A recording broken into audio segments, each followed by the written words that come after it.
Good morning, everyone. How's everybody doing? I said I was, this is First Sunday, and so the men's ministry on First Sunday brings us a special repast.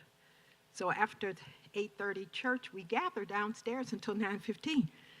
So Sister Corleen made a homemade pound cake this morning. It was still warm, and we had chicken.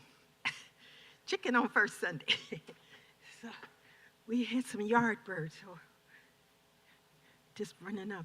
Hey, Sister Mary, good to see you. Glad to see you back. We've been praying for you. Yeah.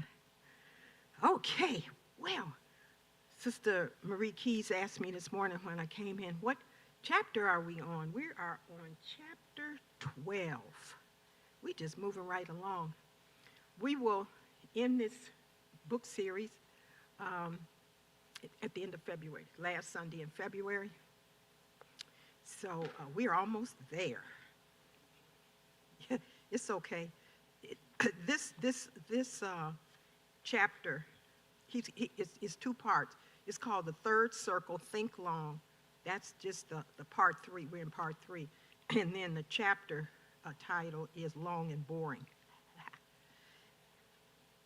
We're starting on page 135 in part 3, The Third Circle, Think Long, and the chapter itself is called Long and Boring.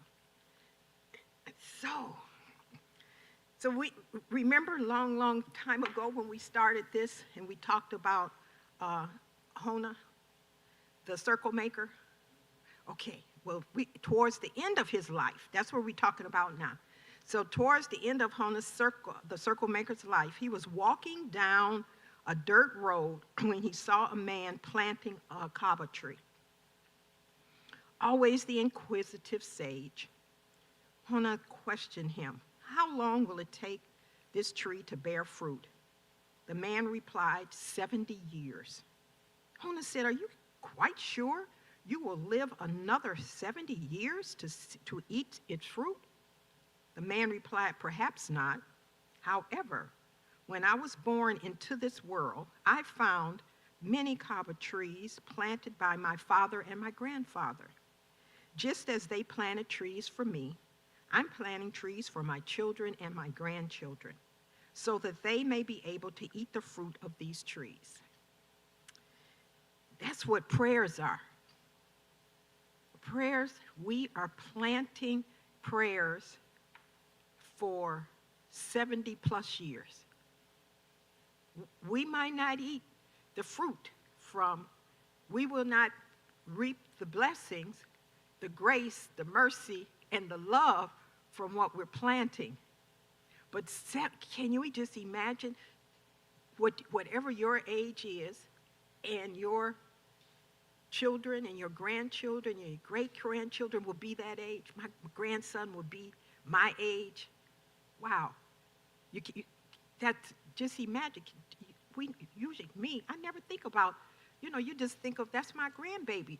Of course, we got children that, are 50 plus years old, and we still call, that's my baby. So you never think of your baby being a senior citizen, being 80 years old. Wow. But think of your prayers. Wow, it's amazing. So this incident led to an insight that changed the way Hona prayed. In a moment of revelation, the circle maker realized that praying is planting. Each prayer is like a seed that gets planted in the ground. It disappears for a season, but it eventually bears fruit that bless future generation. Our prayers will bear fruit forever. Isn't that something? I love to garden, and so I'm so happy to be back in my own yard, and it's all overgrown. I've been gone 7 plus years, so it's a jungle. When they say it's a jungle out there, man, it's a jungle. And so I tried to tame it.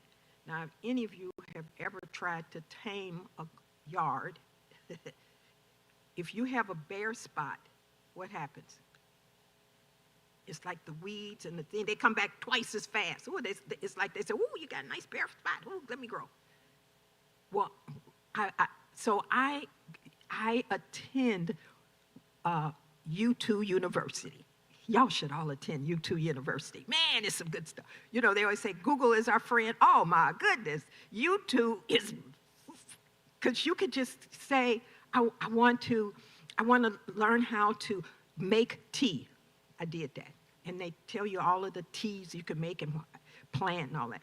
So I came across one, and it's talking about winter sowing in Zone 6. We're in Zone 6, Illinois, Chicago. What in the world can grow out there in the yard right now? Nothing. But they swear by this, so I have plastic milk bottles and water bottles, and I've made tiny little hothouses. You punch holes in them, you put your soil in it, and then it has a little hinge. I cut around it, put duct tape, put it back together, take the top off, and you set it outside so the snow and the rain gets on it. What? And the seeds are in the dirt.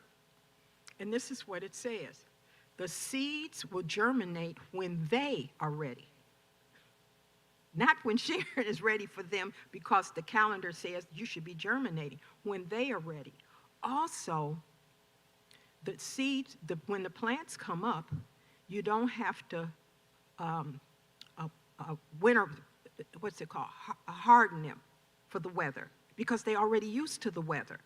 So as soon as the soil has just started to defrost, you can put them in the ground. You don't have to wait for the ground to warm up, because they're used to it.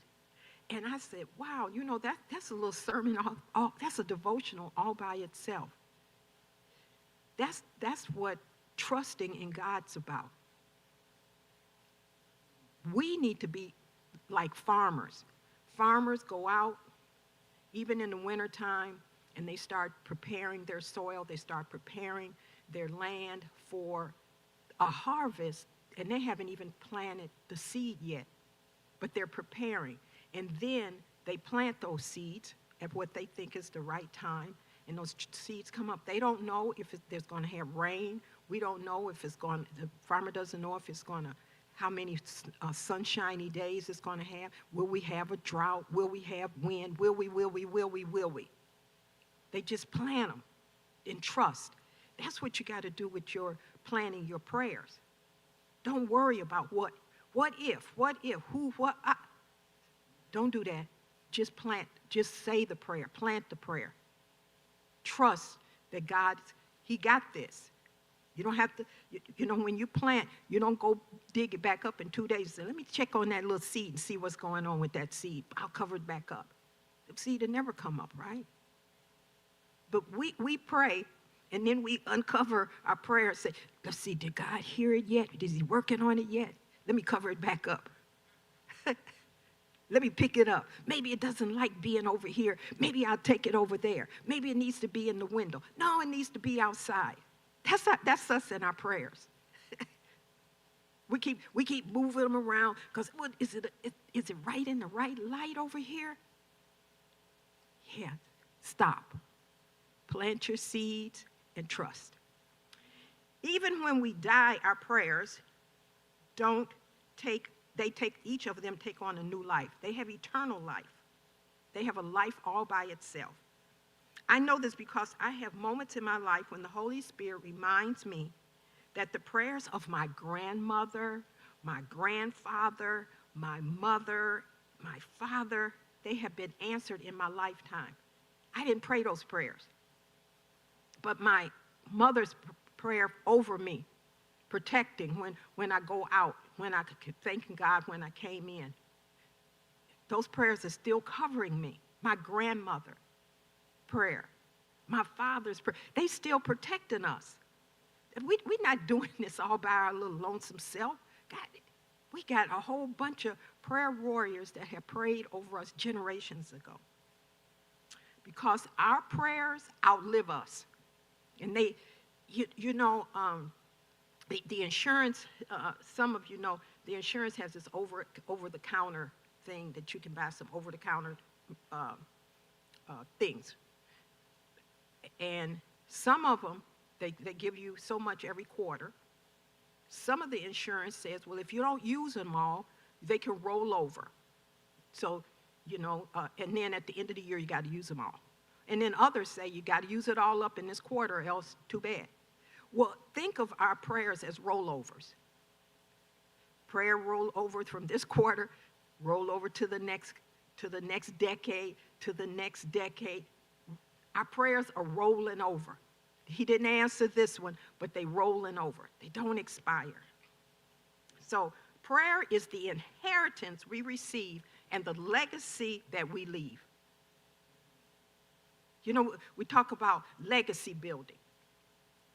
But what a wonderful legacy is your prayers for those other. Now, it's not just our family. Remember that. It's not just our family. It's for our community of family. It's for the people on our block. It's for the people when we move. We might move. So now we got another community. There's some people in that community. It's just wider and wider. To think of it as a pond. If anybody ever fish, and it's a really nice pond, when you throw your line out and that hook goes down and that bobber is sitting on the top, if you look, it's a ring. It is your hook has stirred the water, so it's rings. The water keeps going out, out, out, out. That's what your prayer should be. Your prayer is rings, where it is just going out, out, out beyond, you into others. Yes. Years ago, probably back in my 20s, Nikki Giovanni wrote a poem and put out an album called Like a Ripple on a Pond. And she was talking about how you throw your rock, throw your pebble, and it creates those ripples on a pond. Wow. I'm going to see if I can find it.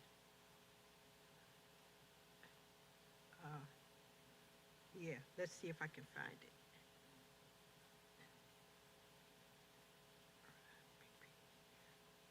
Ripple on a pond. Let's see.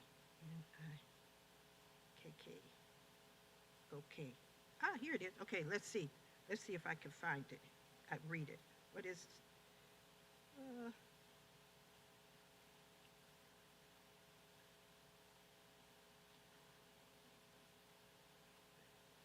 There's a lot of stuff on here about that. I can see it, but it's videos. Thank you for that. So you got something you could go home and look up. So prayer, like I said, is the inheritance. It's our legacy that we leave. So Hona, the circle maker, didn't just pray the prayer that saved a generation. Now remember why he was praying. They came to him because there was a drought. And they prayed, and he drew circles and started praying. And then he prayed and said, wait, I don't want this kind of rain. Because at first it was just some drizzle. And then it was just downpour. And so it became a gentle, steady rain. So he had to adjust his prayer. Sometimes we got to do that. We start out with this prayer, and we got to come back and we got to do some tweaking on the prayer. Sister Bernice, your prayer for Linda. You first asked me to pray for Linda for healing. And you tweaked your prayer last week and said, I want Linda to speak a word. That's the miracle. She tweaked her prayer. We're still praying for Linda, but after a while, Sister Bernice started thinking, she's not speaking. Just to hear a word, one word from her is a miracle. That's the miracle. So we can go back and tweak our prayer. We think about it and say, wow, was I selfish with that prayer? Maybe I need to be more specific. I was too general with the prayer. So you could go back and tweak your prayer. God, he's okay with that. He loves it. He loves it to see us sitting in our stillness, sitting and thinking, is that really, no, maybe I need to. He loves that because you're still honoring him. You're still thinking about, Lord, how can I make this just, make it a little clearer for you? Because I was kind of fuzzy when I first gave, I was too broad when I first gave this. I just love it. So anyway, he prayed for the next generation. His grandson, okay, so now his grandson, and I cannot pronounce this man's name, but his first name is Abba.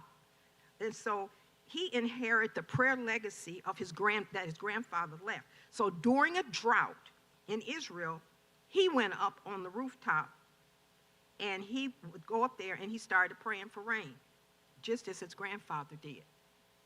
So you see the legacy went on. Now, I did a little research. So his name is, I'm going to mess it up, Hilkiah, Hilkiah, Hilkiah, a specific figure in the Old Testament. He served as the high priest during the reign of King Joshua of Judah. His account is primarily found in the books of 2 Kings and 2 Chronicles, where he plays a pivotal role in the religious reform that took place in Judah. So we're telling you about a storyteller, and I'm telling you, but all of the stories that I'm telling you are from, you can find these in the Bible. This is not some fictional character that I'm coming up with. It's just that I never heard of the circle maker. I never remember reading that. And then when I went back, I've read that chapter and where that comes from, but I didn't remember that. And that's the beauty of us continuing to study. We forget stuff. We pass over something didn't catch our attention at one time. You know how when we do Lex Divina, what word pops out to you? Well, what word pops out to you tomorrow is a different word. So that's how it is with study, and that's why we continue to study the Bible. Are you still studying the Bible? How long is it going to take you to finish that? Never. Never. Never. Because somebody's going to tell you something, some story or something, and it's going to pique your curiosity, and you got to go read that. And then you'll say, oh, and now it's got a string attached to it, and you say, oh, wait, I got to go and find out about Jeremiah. Oh, I got to go find out about Daniel. Oh, you see, it's the beauty of it that we are forever pulling a string and weaving this tapestry called the Bible study. So when we pray, our prayers exist in our own reality of space and time. But prayers, they don't have time and space. Because God is all over, everywhere. There's no such thing for God to be time or to be space. He's here. How can he be all over the world and everybody? How can the Holy Spirit be in each and every human being on the face of the earth? Because he is beyond our realm. So we never know what his timelessness answer will appear. See, that's the beauty of it. Because God is in this atmosphere of timelessness, and so he answers on his time, not the Timex time, not the digital time, not the chronological time, chronos time. God got his own time. Yeah. So never underestimate his ability to show up anytime, any place, anywhere, anyhow. Because he could just knock your socks off any place at any time. Remember last week when I asked you the question I told you the story of the talking donkey, and I said, what's the miracle? And none of us could say the donkey was talking was the miracle at first. We gave all these other things. It's like, how many of y'all ever seen a dog, a cat, a donkey, a horse, cow, camel talk to you?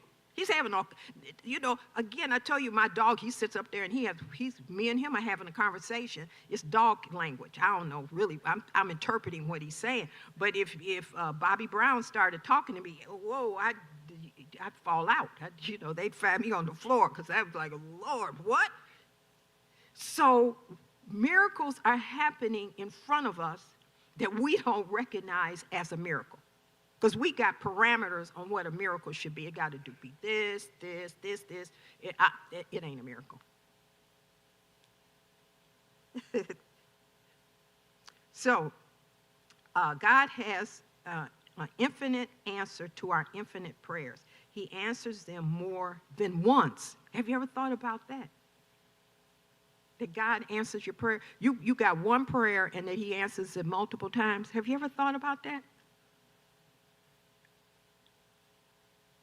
Protection. Yes, sister. I know what you're saying. I am the recipient of generational prayers. My grandmother had a 6th grade education. Mm-hmm. Somehow she loved poetry. So I love poetry. She loved classical music. I love classical music. And now my daughters and my granddaughters are all college educated. So those were generational prayers from my grandmother. And then he answers the prayer. So you don't have to keep, I'm going to say, worrying him the same prayer. Because he got that. He said, I got that. So he answers it there. He answers it here. He answers it there. You don't have to keep asking him for some of the same prayers. Move on to some other prayer.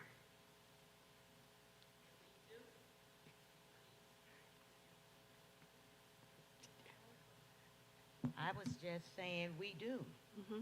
It's a habit forming. Mm-hmm. We ask the same thing over and over. Mm-hmm. Lord, please do this. Mm-hmm. And I just said it a little while ago. Uh-huh.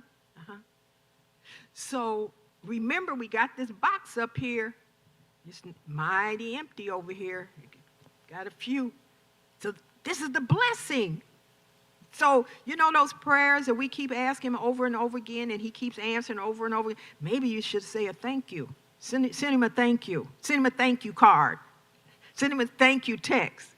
Send him one of those Blue Mountain cards, you know, that opens up and the butterflies fly. Send God one of those.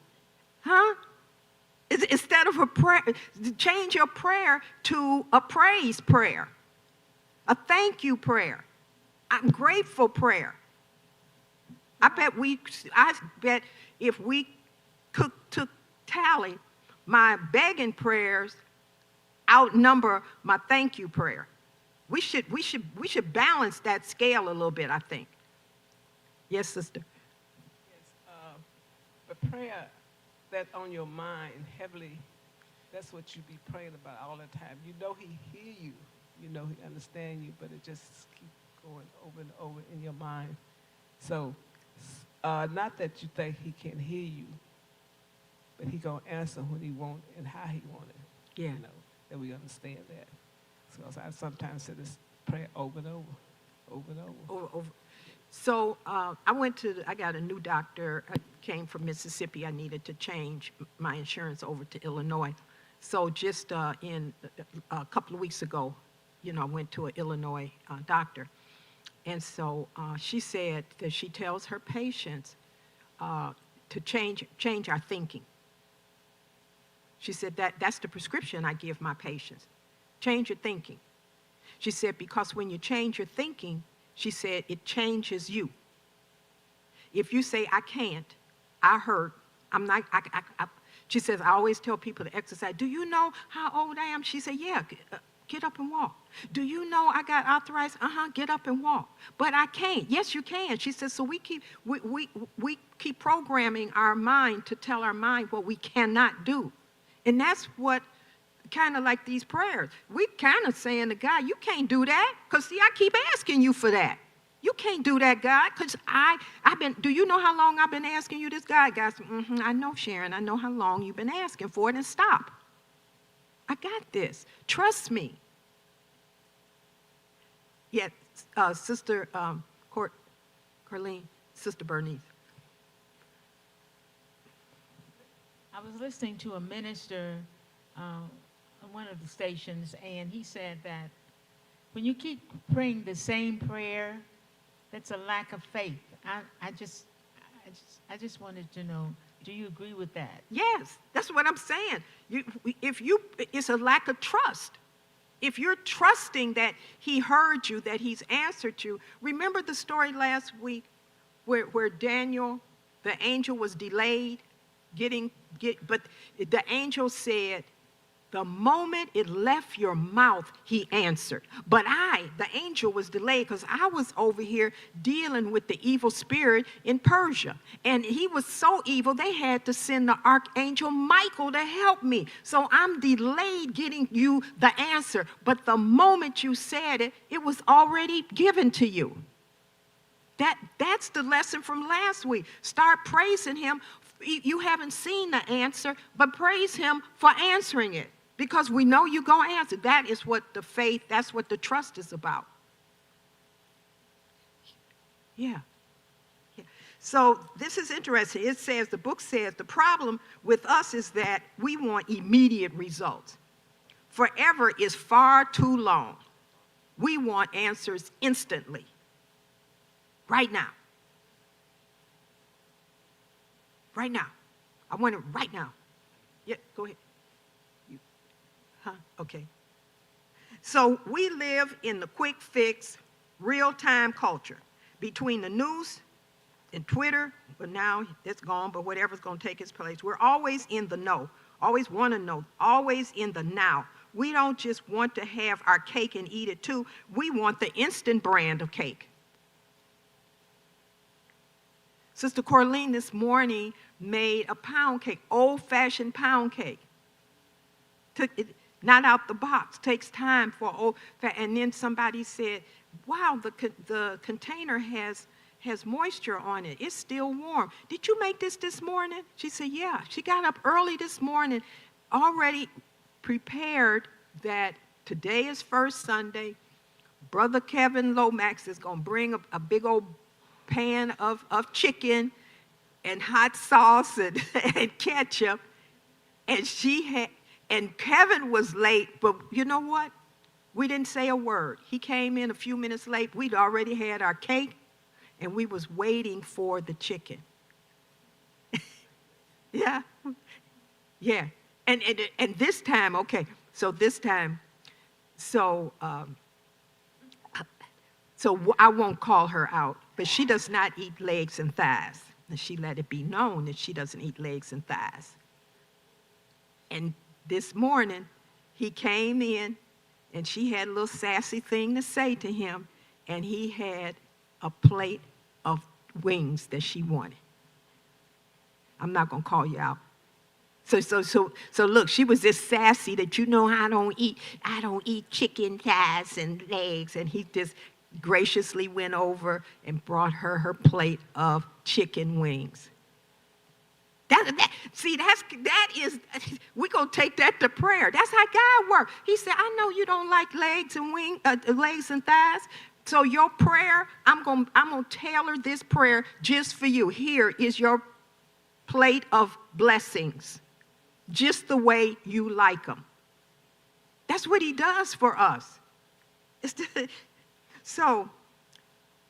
We don't just want to have our cake and eat it too. We want the instant brand. We want to reap the second after we sow, but that isn't the way it works. With dreaming big and praying hard, we need the patience. We need the patience of the planter. We need the patience of the farmer. We need the foresight of the farmer. We need the mindset of the sower. See, the Bible is set in times when people were herders and planters and farmers and grew orchards and had olive trees and all of this.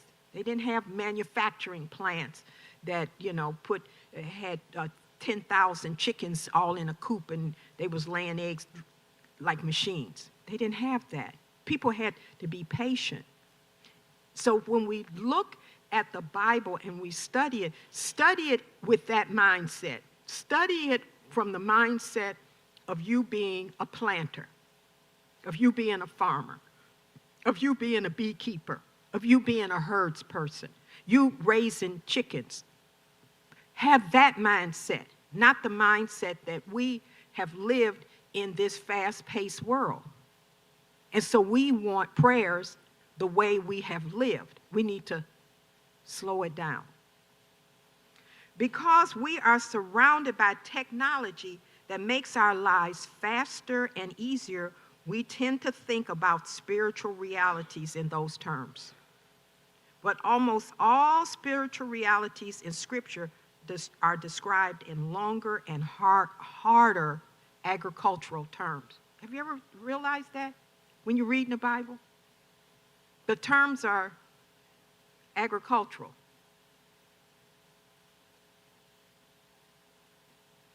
It took me, I said it took me going to Cameroon and to other African countries for me to make the Bible alive. What did I mean by that? Because I saw people in villages that didn't have technology. I saw people that depended, they didn't have the fire department, they didn't have 911, they didn't have 311, they didn't have the police and didn't have FEMA. And so your neighbor was 911. Your neighbors were FEMA. When disaster struck where it was your family or your community, y'all came together. You didn't care how they worship God. You didn't say, oh, well, you know what? You are this, that denomination. I don't like that denomination. Don't help me. I only want certain denomination, this denomination. All the rest of y'all leave me alone. They didn't say that. They looked at the person next to them as their neighbor, and they loved them because my life depends on my neighbor. Don't matter what church they go to. That doesn't matter what traditions they have.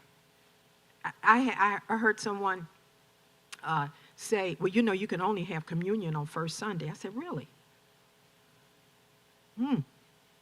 What about those churches that are in rural areas I'll say Mississippi because I know.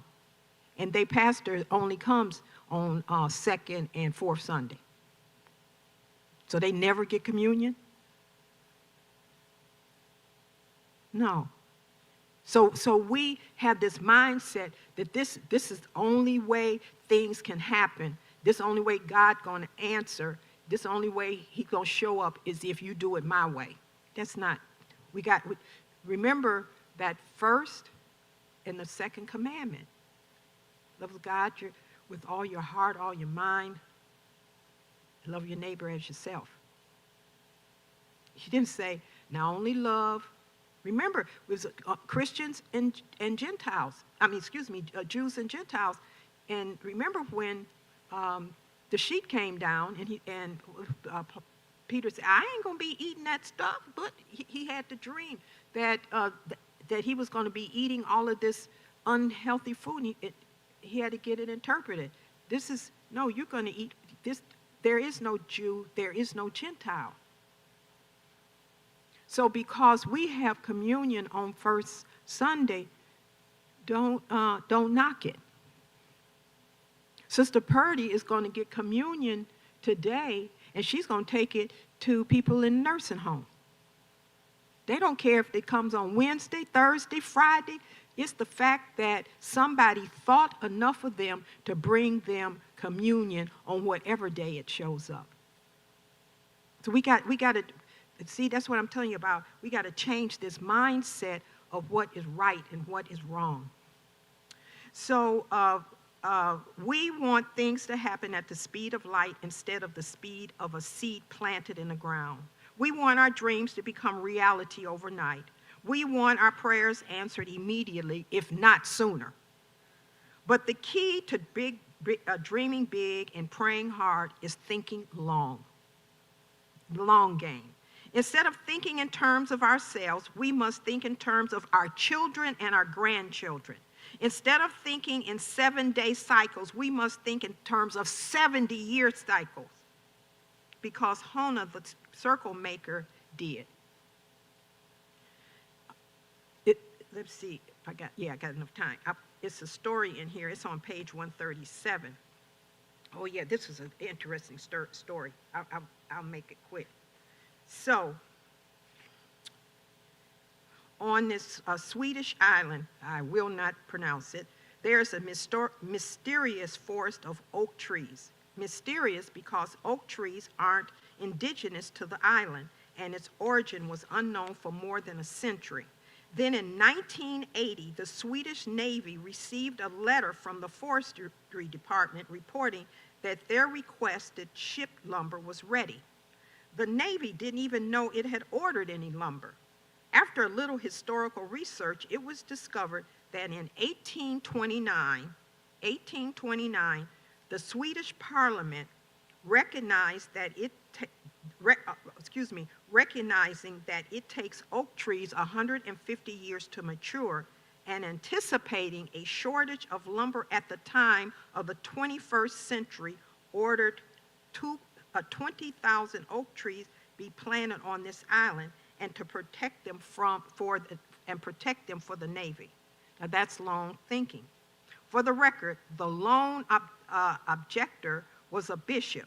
He didn't doubt that there would be still the war to fight at the end of the 20th century, but he was the only one who anticipated that the ships might be built out of other material as well.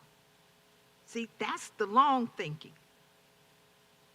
The Swedish Parliament, 150 years, said, sitting today, 150 years from now, we should be planting oak trees because it's going to take oak trees 150 years to grow, to mature. And we need this for our Navy. What? Can you imagine hearing that kind of news?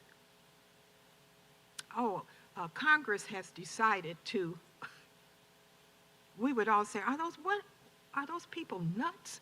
What are they thinking about? They're long game, generations to come. One dimension of thinking long is thinking differently, and praying is the key to the both. Praying doesn't just change circumstances. More important, it changes us. See, it should be transformed, but prayer should be transforming me. It should be transforming us.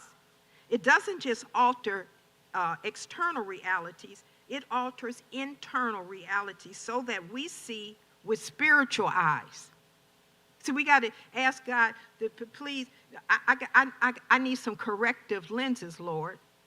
I know Dr. Bear gave me a prescription for these glasses and I got 20/20 vision, but Lord, I need you to give me a corrective eye so that I can see through your eyes, so I can see the immigrant I can see the alien through your eyes. I can see the marginalized through your eyes.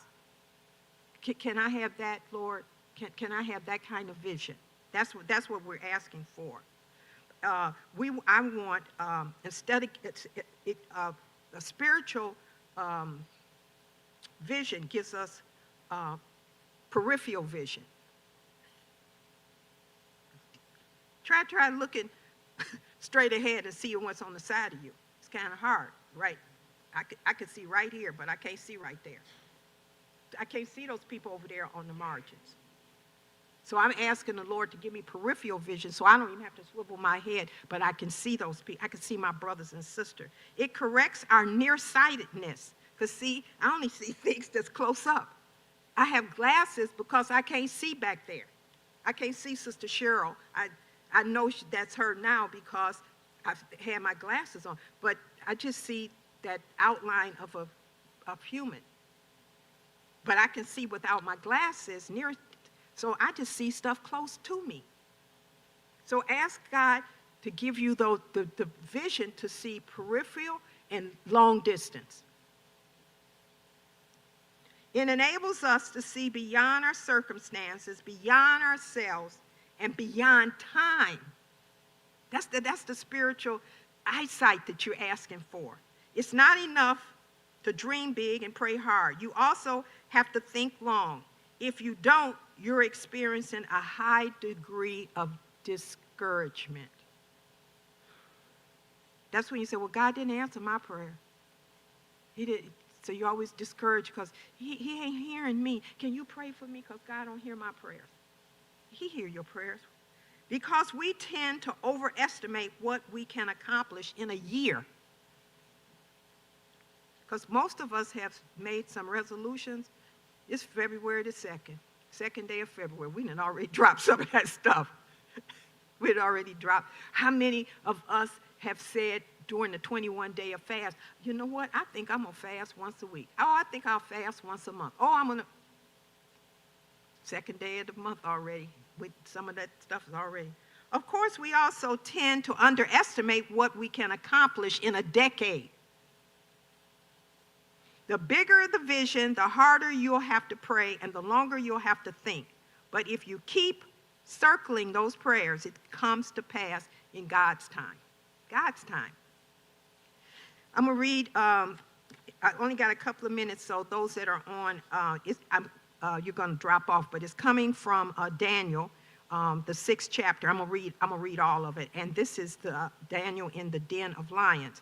It pleased Darius to appoint 120 satraps to rule, and those are governors, to rule throughout the kingdom with 3 administrators over them, one of whom was Daniel. The governors were made accountable to them so that the king might not suffer loss. Now Daniel so distinguished himself among the administrators and the satraps by his exceptional qualities that the king planned to set him over the whole kingdom. At that, the administrators and the satraps tried to find grounds for charges against Daniel and his conduct of government affairs, but they couldn't find any. They could not find no corruption in him because he was trustworthy and neither corrupt nor negligible. Finally, these men said, "We will never find any basis for charges against this man Daniel unless it has something to do with the law of his God." So these administrators went as a group to the king and said, "May the king Darius live forever."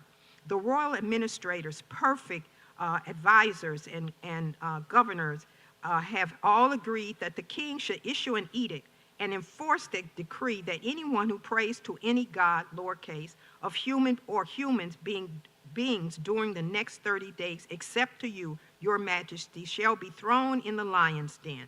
Now, your majesty, issue the decree and put it in writing so that it cannot be altered in accordance with the law of Persia and Media, which cannot be repealed. So King Darius put the decree in writing.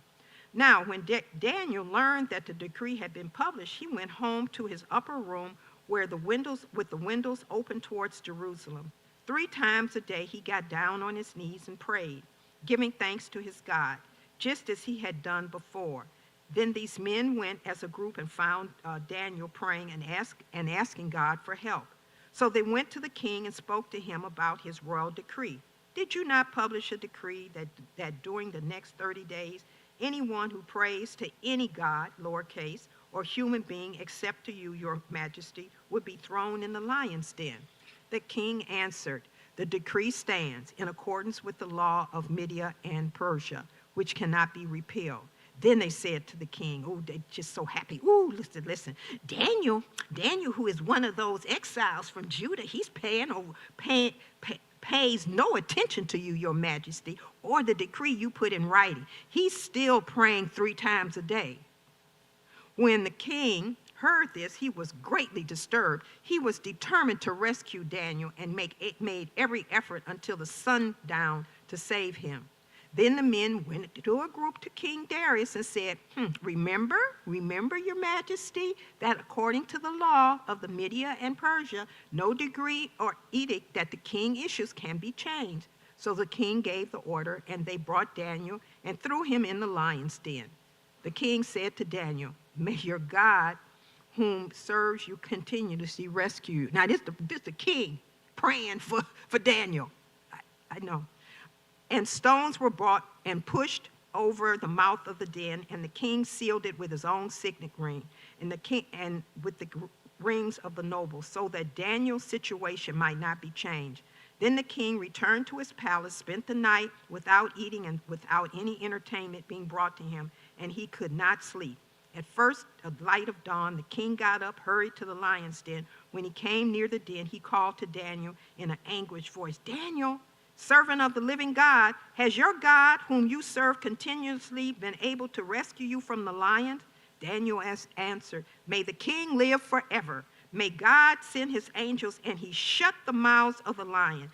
They have not harmed me, because I was found innocent in his sight. Nor have I ever done any wrong before you, your majesty. The king was overjoyed and gave orders to lift Daniel out of the den. And when Daniel was lifted from the den, no wounds were found on him, because he had trusted in God. At the king's command, the men who had falsely accused Daniel were brought in and thrown in the lion's den, along with their wives and their children. And before they reached the ground of the den, the lions overpowered them and crushed all their bones. The king Darius wrote to all the nations, people, and every language in all the earth, may you prosper greatly. I issue a decree that in every part of my kingdom, people must fear and reverence the God of Daniel. He is the living God, and he endures forever.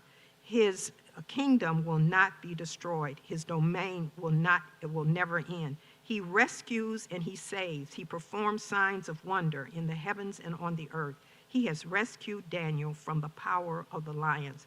So Daniel prospered during the reign of Darius and the reign of Syria in Persia. That's the trust. That's the trust. That's the faith. That's the trust that Daniel had, that God answered his prayer and saved him. Thank you, everybody. I went a few minutes over. Okay. Thank you. Listen, if you are going to the contemplative retreat in March, please, please, please let us know. We